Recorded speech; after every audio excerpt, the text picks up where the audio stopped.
Hi, my name is Mary Claire Stack, and I'm a Ursuline of Jesus from Edmonton, Alberta.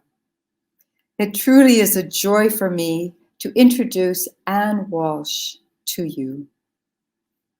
The title of the workshop that Anne will be opening up for us today is An Emerging Face of Co-Responsibility, Expanding the Tent Through New Ways of Experiencing Shared Charism and Mission. Anne, a native of St. John's, Newfoundland, Labrador, is no stranger to NAVFD. I remember being fascinated by a workshop she presented pre-COVID on lay associates. It was a treasure I wanted to share and to put into practice immediately upon my return home. It was also Anne who chaired the committee that organized the 2021 conference, which, to the chagrin of many, had to be a virtual conference. If COVID hadn't changed our plans, we could have experienced in person Anne's love of taking people on tours all around the Rock. Not only is she a gifted tour guide, she is an accomplished musician, guitarist, and vocalist, and there is nothing she loves better than to sing and play in one of the local pubs. And what fun it would have been at the end of our tour of the Rock to sing and to play together with Anne in the pub, a very inspirited way to end our experience. One might ask, what does this have to do with our topic? I think it speaks to the depth of Anne. It shows she is rooted and grounded as a woman in the church. She gives the Spirit free rein to open up creative gifts in the musical field, as a crafter which she loves, and with a heart that is in mission. And she does so as a woman richly engaged in theological reflection that moves her to action. Many have seen and experienced how gifted she is, especially the Redemptorist community, for whom she works as a member of the Adult Faith Formation team. In addition to holding the office of Partnership in Mission for the Redemptorists worldwide. We are indeed blessed to welcome a woman of such depth, to open up for us new possibility for collaboration among women and men religious, diocesan clergy, and lay people. Please join me in warmly welcoming Anne Walsh. Hello, my name is Anne Walsh, and it's a real privilege to be with you for this workshop. My hope is that together today, we might begin to plumb the heights and the depths and the richness and the wonder of a new vision of what God is doing among us in our time. When, though we might be tempted to think and speak in terms of diminishment, there's tremendous growth and possibility in the emergence of a new or renewed awareness of what I'm going to call charismatic families. And the reason I'm going to use that term is that it's what's used around the world, particularly in Europe, where there's been a much richer history recently of working with this concept. So let's start with a question. When you hear the term charismatic family, what response is evoked in you?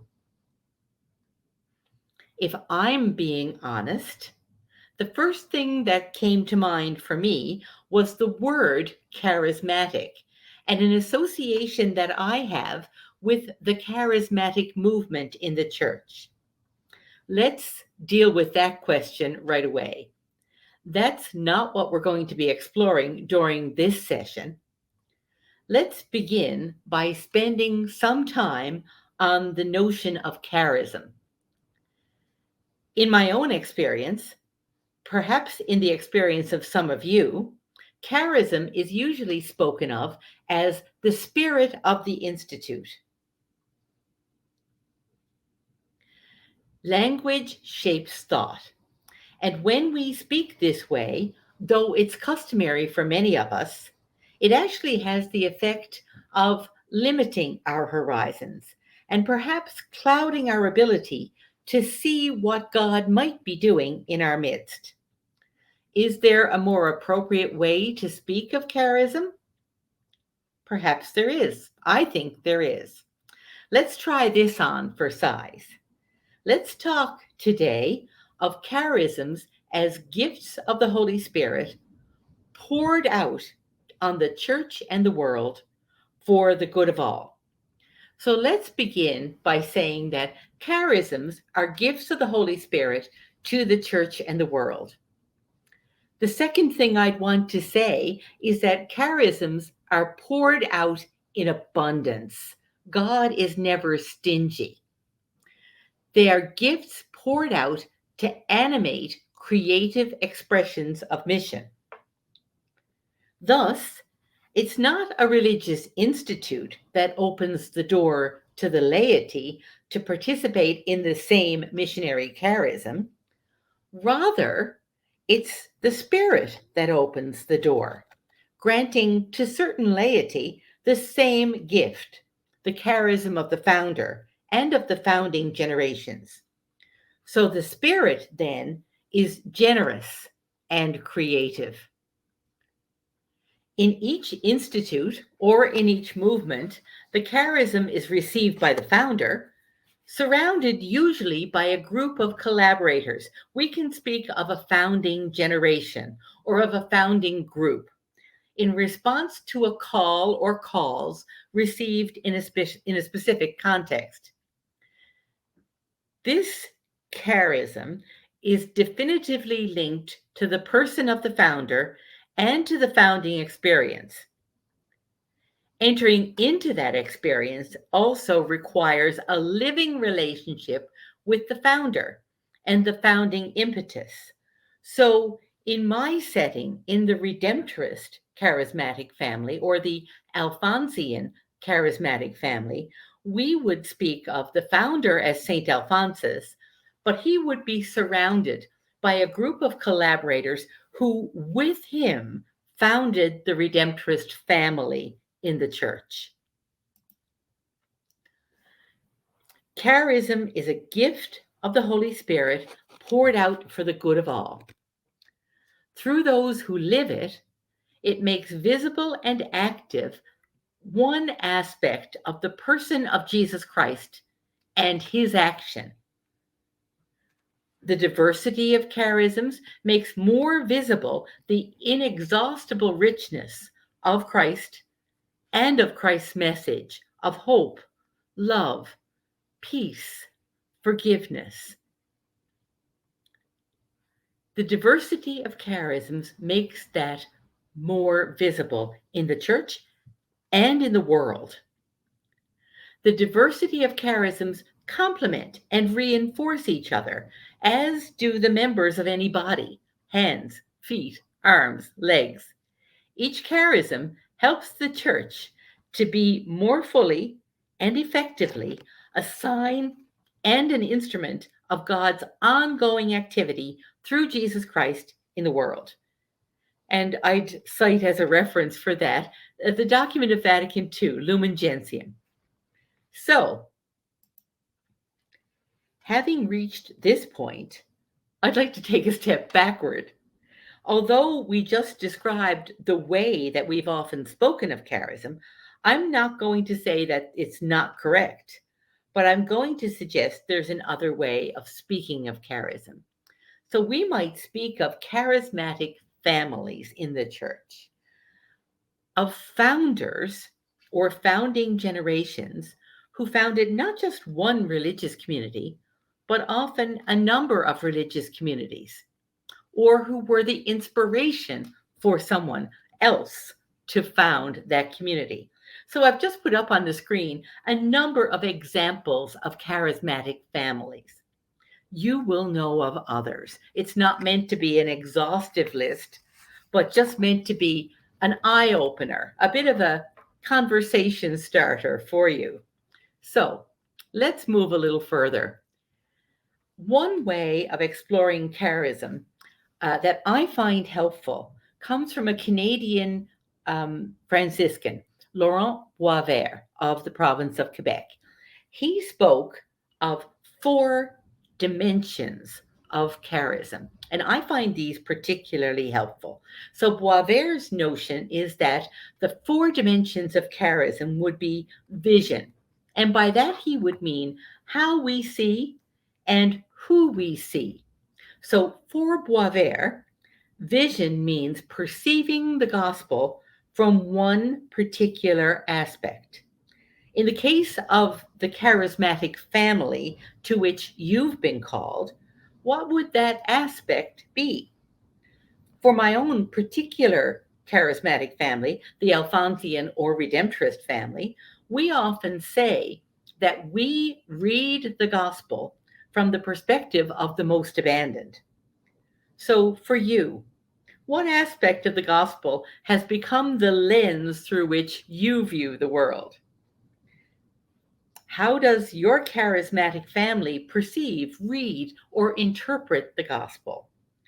And for lay partners in mission, how is your way of reading the gospel shaped by your vocation as lay members of that charismatic family? I think, secondly, Boisvert would say that the second dimension of charism would be incarnation. How we see and who we see affects how we live. So, incarnation means living the gospel, not just seeing, but going a step further now, living the gospel from the aspect that animates you, that draws you.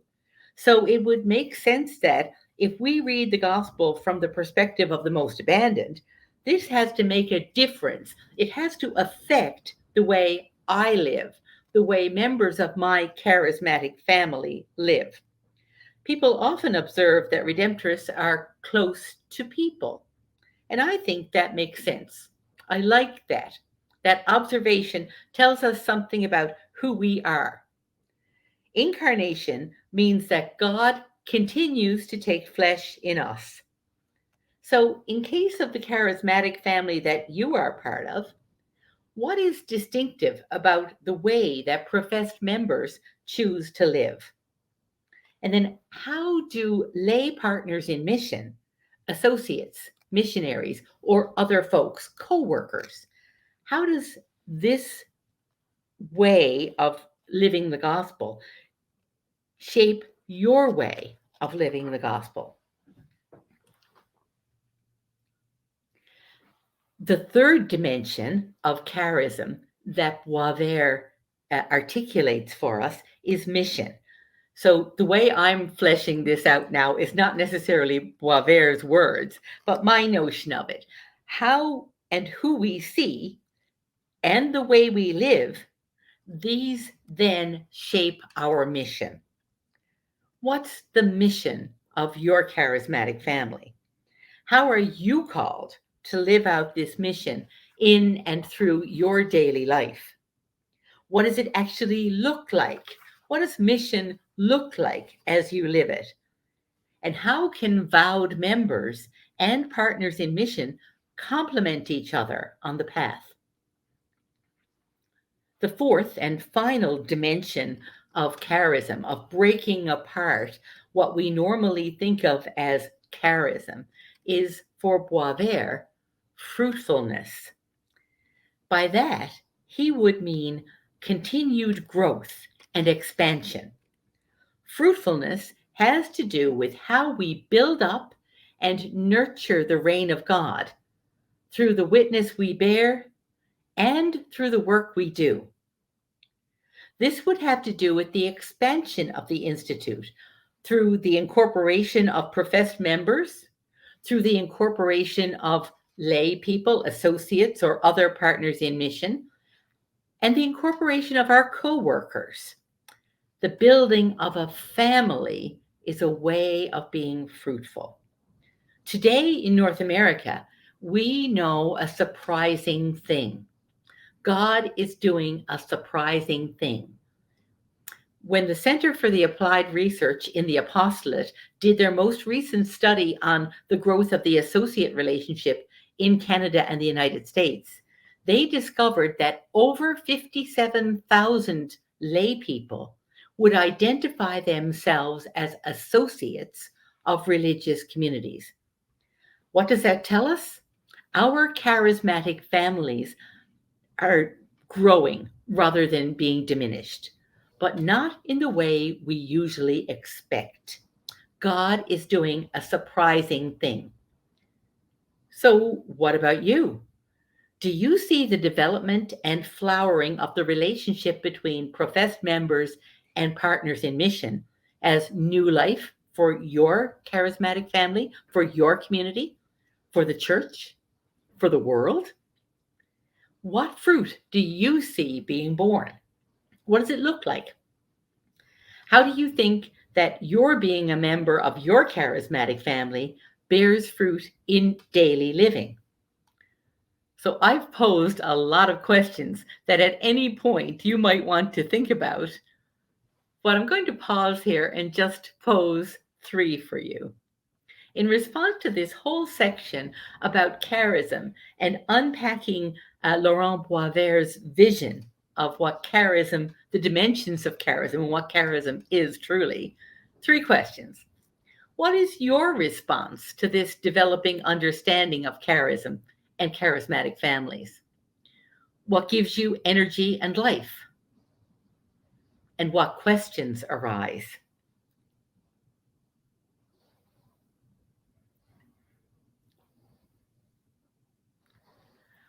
You will have a chance to go back to this presentation later and to view it in a recorded version.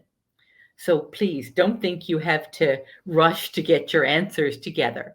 Jot down the questions, take a screenshot, and use it for reflection either as an individual or with a group. Let's take a few moments and look beneath Boisvert's notion of charism and my own sense of charism. There are lots of theological underpinnings that we could choose to go and explore. I want to just select a few for now. One would be that this notion of charism is built upon a theology of abundance. All over the world, we witness a growth, and that's important because our tendency is to think diminishment. All over the world, we see a growth of gospel based, mission oriented relationships between laity and professed religious of countless institutes. This is of great importance because it doesn't support the prevalent narrative of diminishment. What is most important is that by the very diversity within our charismatic families, and by the ministry and mission we live out, we give witness to the action of God within us, among us, and around us, and the wild and creative activity of the Holy Spirit today. If I look at my own Alphonsian or Redemptorist family, we would name among the members of that family not just professed Redemptorists, priests, and brothers, but also lay missionaries of the Most Holy Redeemer, Redemptorist associates, various kinds of partners in mission, former seminarians, people who are animated by the spirit of Alphonsus, Redemptorist oblates, sisters of many communities that were not founded by Alphonsus, but either founded or co founded by Redemptorists, or inspired by the Redemptorist or Alphonsian charism. This gives us a new picture of growth. So, in my own Redemptorist family, the diversity of the charismatic family sets the stage for us to have boundless opportunities to proclaim God's bountiful love and Christ's plentiful redemption, which is the reason Alphonsus founded the Redemptorists in the first place. It takes courage and a spirit of openness to embrace this vision. So let's take a pause. Having named our reality, we're called to explore the theology even further. So let's go to another aspect of a theology that underpins this notion of charismatic family.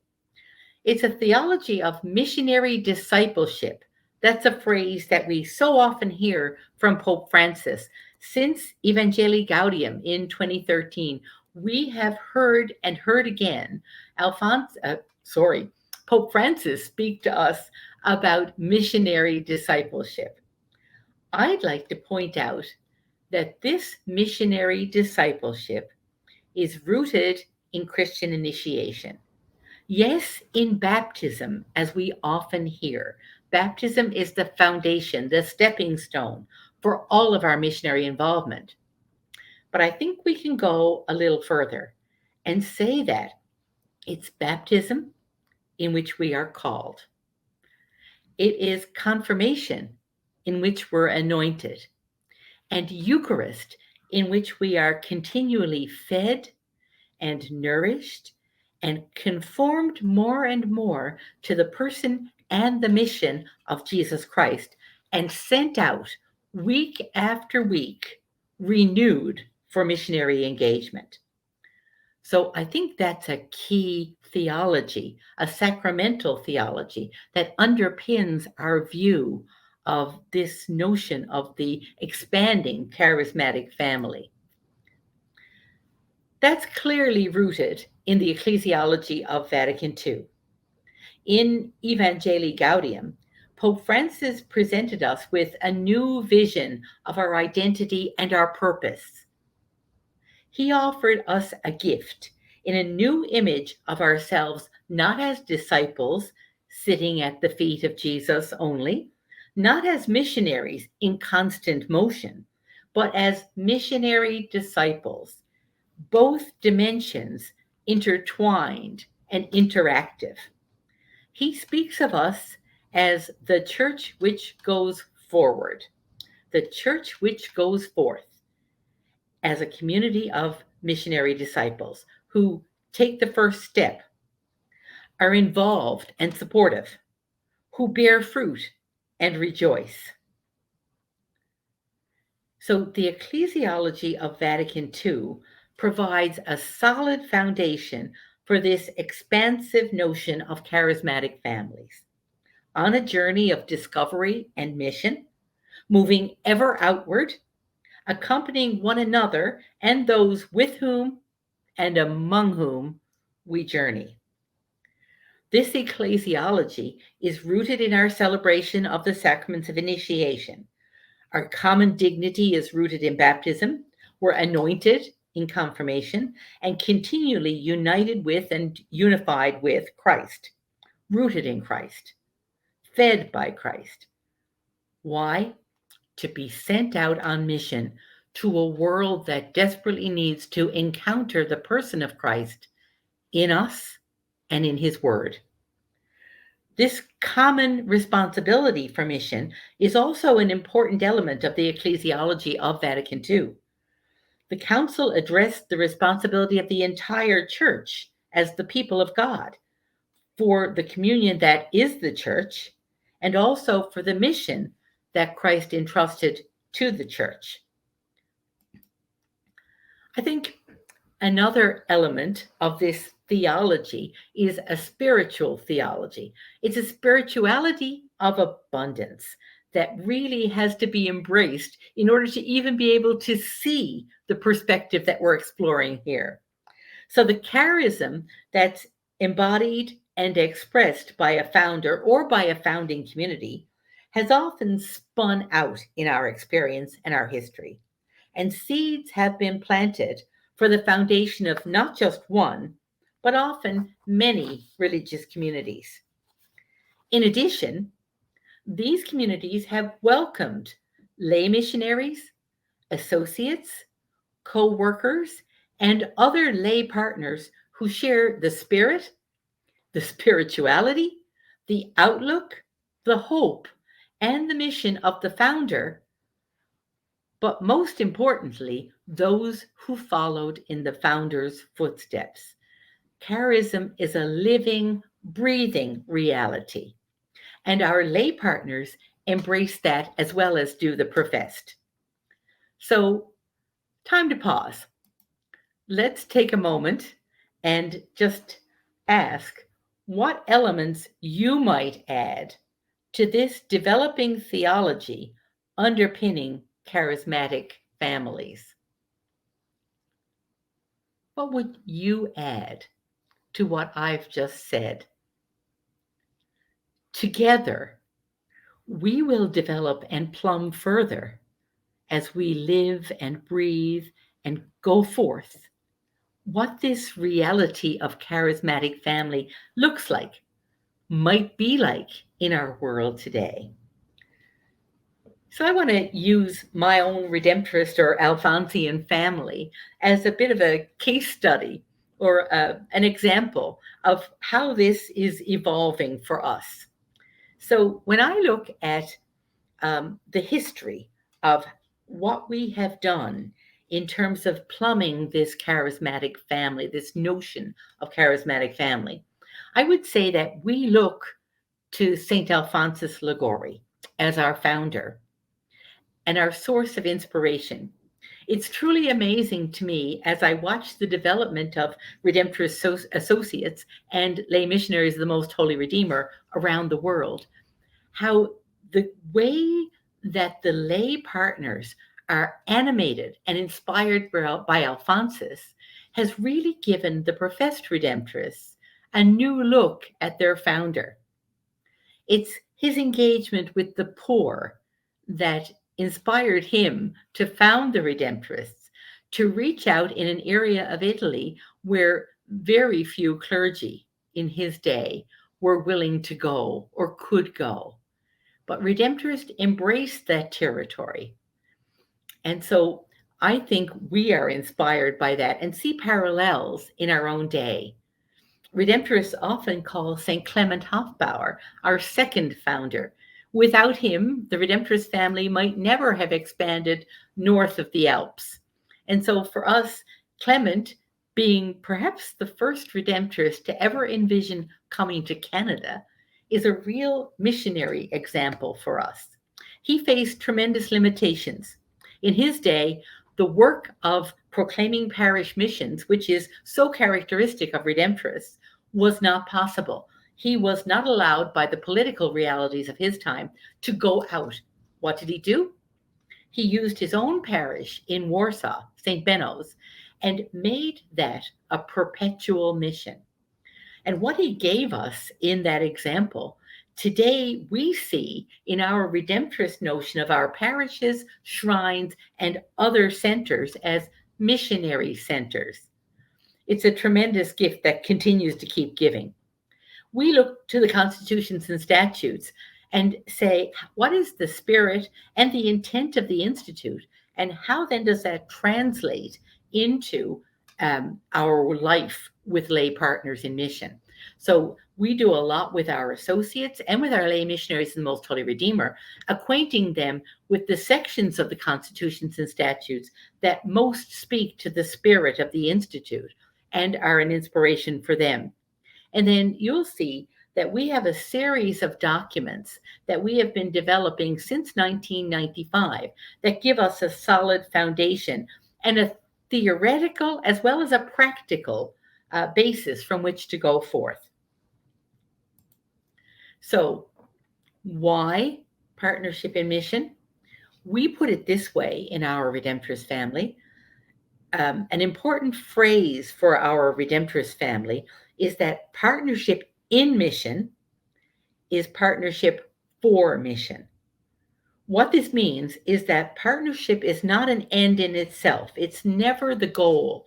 Mere friendship or companionship is not the goal here. The goal is the ever more effective proclamation of the good news of plentiful redemption to the most abandoned. Together, through living diverse commitments, all the members of our Redemptorist family Professed, ordained, lay, live the charism that animates their choices, decisions, careers, voluntary involvements, and it goes on and on.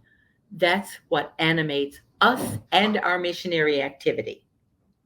So, an example of a charismatic family might be our Alphonsian or Redemptorist family. So lately, we have written a series of documents that reflect our reality and push us forward in the exploration of what this might mean and do and be for us. So we speak of the Redemptorist family as being comprised of the congregation of the Most Holy Redeemer, what you would know as the Redemptorists, the professed members, priests, brothers, and students.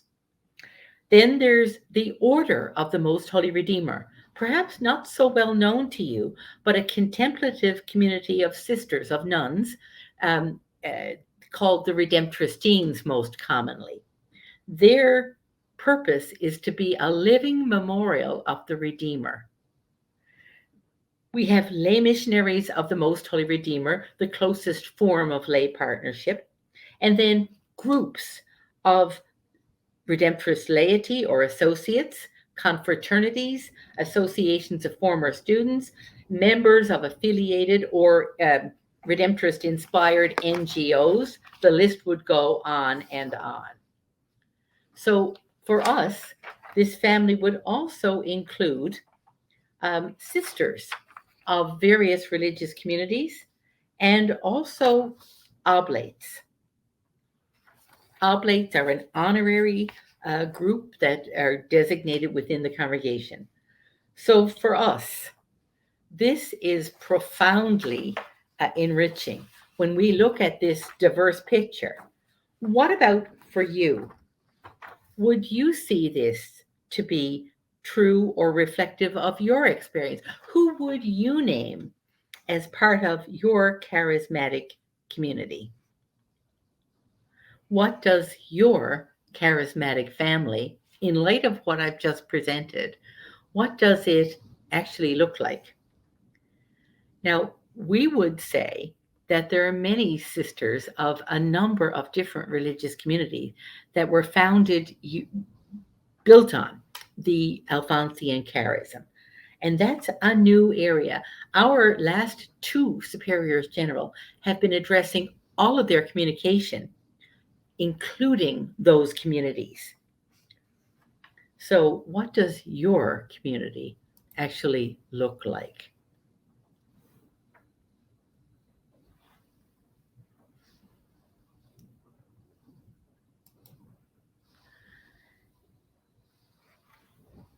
We look a lot at what are the reciprocal relationships and how do they bear fruit as they help us to discover new aspects or new facets of the charism. We ask, what's the gift, the distinctive gift of the professed members? And what's the distinctive gift of our lay members, our lay partners in mission? So, though it's hard to find words, and words are always poor, there's a poverty in language. Still, language shapes thought. And so, the closest we've come, or a professor of mine used to say, the least untrue expression that we've come to yet is this: professed members share with lay partners in mission the gift of the source of the charism, with its radical strength and equally radical orientations. Then lay partners offer to the religious, to the vowed and professed and ordained, the gift of daily immersion in the joys, the hopes, the challenges of the world, which flows from their baptismal commitment. And they promote the mission primarily in that secular web of the world. Lay partners in mission are inserted in the mission field. Most often, that's their own kitchens, their own families, the realities of daily life and work, of ministerial involvements, work involvements, voluntary involvements, of the joys and the sorrows that they are immersed in. Today, there's a new awareness of the integral and vital importance of partnership in mission between professed members and Christ's lay faithful. Why? Because together we're stronger. Together we are the best image of Christ that it's possible to be at this moment. So, something to ponder there. Where are you or your own charismatic family along the path toward true partnership in and for mission? Where would you say you are? What would you celebrate? And what are the growing edges?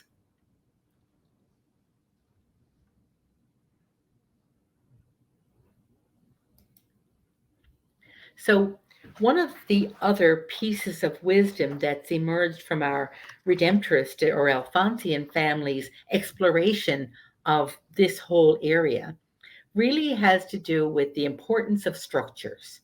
The importance of structures that support, that further, and that deepen partnership in and for mission.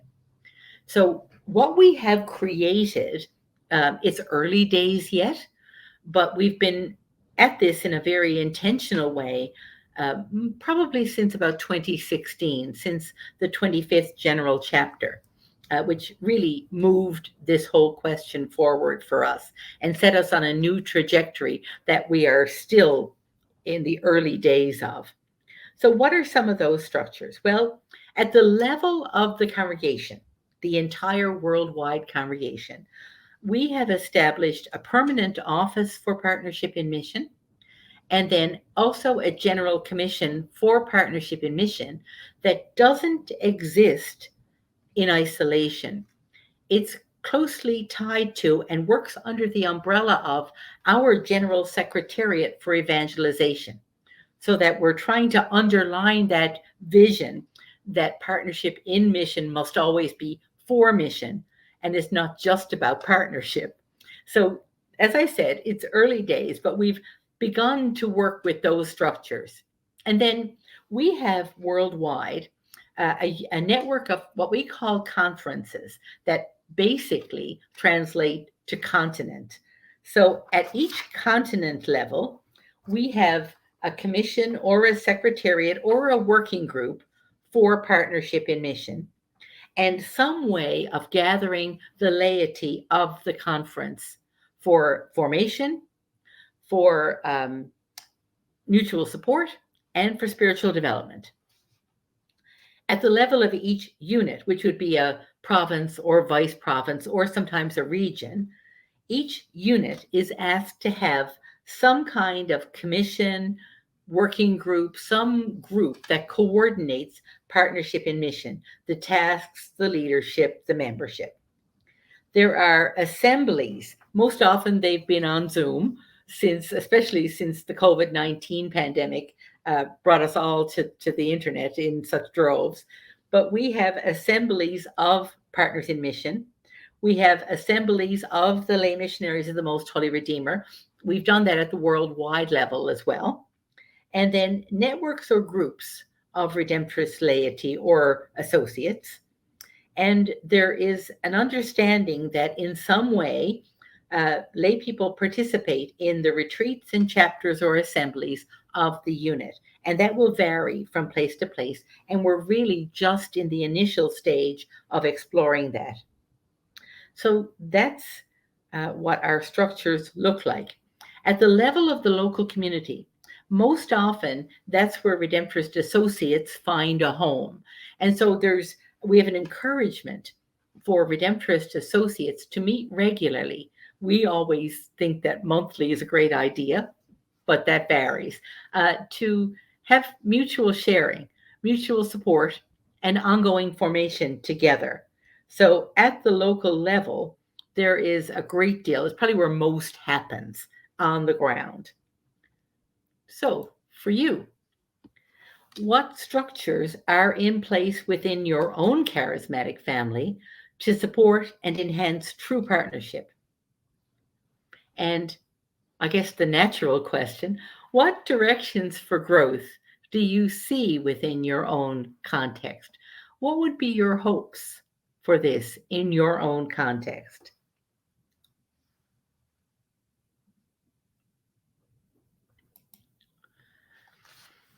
My few comments on this whole growing and emerging area of charismatic families, bringing together the richness of the founding spirit and the diversity that has spun out from the founding spirit of an Alphonsus, of an Ignatius Loyola, of a St. Francis, of a St. Dominic. This gives us a great and burgeoning area for reflection and activity. So, as we come to the conclusion of this session, but not the conclusion of our reflection or our work, what have you experienced in the last 40 minutes that you would say is affirming for you? What has challenged you? What gives you hope?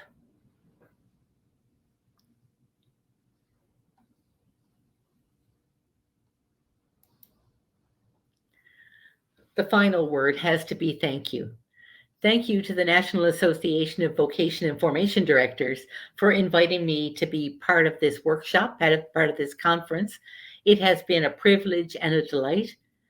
Thank you for registering for this session and being open to this exploration of something that maybe you weren't quite sure what it was going to be when we started out, but I hope it has opened some new doors for you. And thank you to God for what God continues to do among us. Enjoy the rest of this conference. We'll talk again soon. Anne, it is a huge challenge to even begin to adequately thank you for expanding the tent of our consciousness, our creativity, and our capacity to dream anew the opportunities that lie before us to live our charisms and mission in the church and the world today. What you have presented, Anne, is like a starburst that fashions a whole new reality for our future. You used the word collaboration, Anne, but what you have said, I believe, goes far beyond collaboration. You have called us to let the Spirit hover over what might be seen as chaos, as we experience so many congregations moving toward completeness. What you have said invites us to embrace the truth that God is doing something new. Do you not see it? God is creating a communion of believers with a broader vision, a deeper understanding of mission, a desire to incarnate God's love in exciting new ways, ways that will birth a new fecundity in our church. Anne, thank you for the wonderful breath of fresh air which you have shared with us all the way from St. John's, Newfoundland, Labrador.